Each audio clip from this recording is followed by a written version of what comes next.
Greetings, geeks and geekerellas. It is me, I am back. But Sarah Jane seems to have gone. Holy crap. I don't know where she went.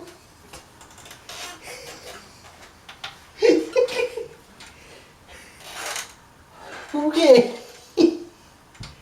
Guess we're only gonna have 2 Funkos this time around.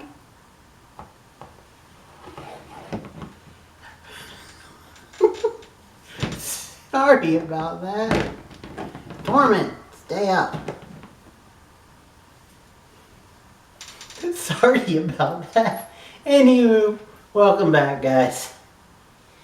It's me, I'm back. Greetings, geeks and geekerellas. All of that. I said that. Sorry, the whole Sarah Jane thing just threw me off. But anyway, welcome back to Reverie. This show is not the best, but it's still really good. And it still keeps surprising me. Because going into this episode,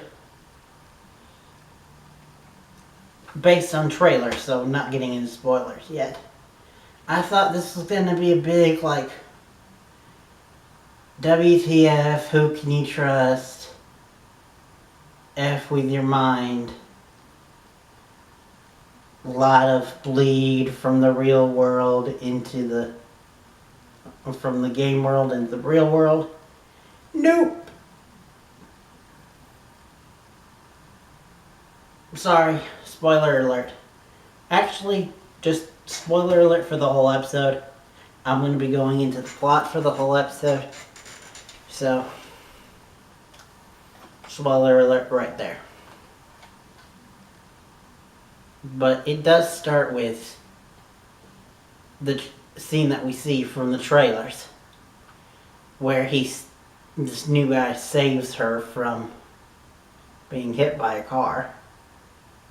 Which, that whole mess with your mind thing really makes me wish that I had editing software, so I could say, like, all of a sudden just boom, have a gun, Nerf blaster, sorry, just appear in my hand, and I could question it, and then it would disappear. But nope, can't do that. Don't have any money to afford editing software, and iMovie just decided to crap the bed on me and not work. But anywho, we're not here to talk about that. We're here to talk about this episode of Reverie. Like I said, we start off with her being almost hit by a car, being saved by this guy. Then he takes her to a diner and explains everything. Tells her that he's actually the co-founder of Reverie, and that they kicked him out because he discovered the truth. That 2.0, that Reverie 2, was bad for you and made you see all these hallucinations, and it was gonna hurt tons of people. And so Mara's like, whoa, what the fuck? She's kind of scared and messed up and like, what just happened to me? Because she almost got hit by a car. And I don't know how to structure this, so I'll just go ahead and tell you. We find out that the only reason why he was there in the first place was because he was stalking her, and it was because he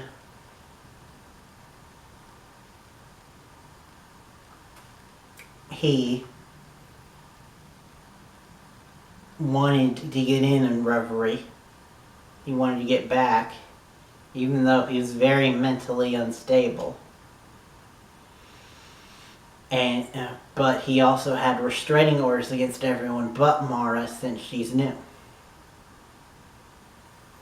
And they kind of basically set him up to be the overarching villain. But I really do genuinely suspect that there's something else going on. That when her niece said you were here for a reason, that meant something. And that that's going to come back up. But for now, we find out that, yeah, it's just he's crazy. We even find out at the end the backstory, which was that the co-founders were actually a couple. They weren't just business partners, they were romantic partners. And he started to go nuts so crazy. He'd always been eccentric, but once Reverie happened and started to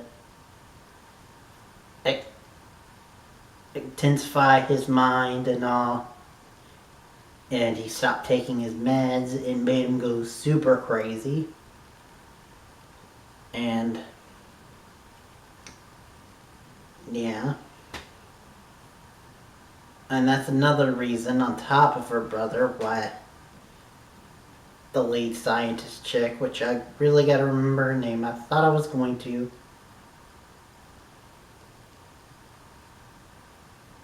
I want to say Evelyn, but I don't want to bet money on it. But anyway, we find out the reason why she's so guarded is not just because of her brother. It's because of her brother and this crazy dude. Which, given those two things, I can already see why she's closed off. And we've only scraped the surface of her. We don't even know what happened to her brother. But anyway, the main plot of the episode was someone buys a Reverie device and the injection and all of that to get into Reverie on dark Reverie, which is basically the dark web for Reverie. And they're like, okay, we need to go investigate this. They go to investigate and find out that it's this dude who is... forgot the name of it. It's not agoraphobic. Because he's okay with coming out outside of his house. Just not in the daytime. It's that, plus he's OCD, plus he probably has a couple other things going on with him. And so, he's not just... they think that he just stole it so that he could better himself, but it's not just that. They also see that he's gearing up to steal medicine, prescription drugs. And we later find out that he's not doing it for himself. He's doing it for the son of a woman that he really cares for. And that he really cares about. Her and her son, who is deadly sick, and the only thing that could save him is this experimental trial.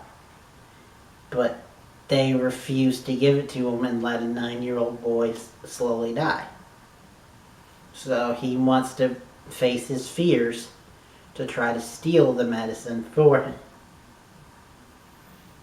And basically Mara kind of says, yes, we'll go ahead and do it. But then and they use some cool, as far as I know, realistic things about focusing on thoughts and focusing on distracting your mind with a little fidgety thing. They don't do a fidget spinner. Actually, they do a D20. Even more nerdy. Which I'm like, yay! And so they go through it, and he actually does steal it, but then they were like, okay, we need to give it back. And basically, higher up business chicks sold this thing as a test of his securities to the head guy of the pharmaceutical place. And as payment for it, they let the kid into the experimental trial. Which was really cool, and I like that they didn't go a typical route. And I like how this show is going about doing the Reverie, not only to fix themselves, but to do it in interesting ways. I mean, I really hope that they keep with the high octane stuff, like the bank robbery, the spy thing. I hope they keep that going. And next time it looks like we are, because we're gonna go into veer off completely and go into helping the police find a terrorist, because apparently there's one person who is in a coma, I think, and they're gonna like maybe forcibly put her into Reverie and then let Mara go in the Reverie to like interrogate her and convince her to give them the knowledge that they need to stop the other terrorist attacks. It's gonna be interesting, but that's for another time. For now, I will end it there. I still don't know what happened to Sarah Jane. I wonder if the doctor came in the TARDIS and grabbed her. But, anywho, that's it for now. Join me tomorrow for Cloak and Dagger. But anyway, till next time, and beyond. Where the hell did she go?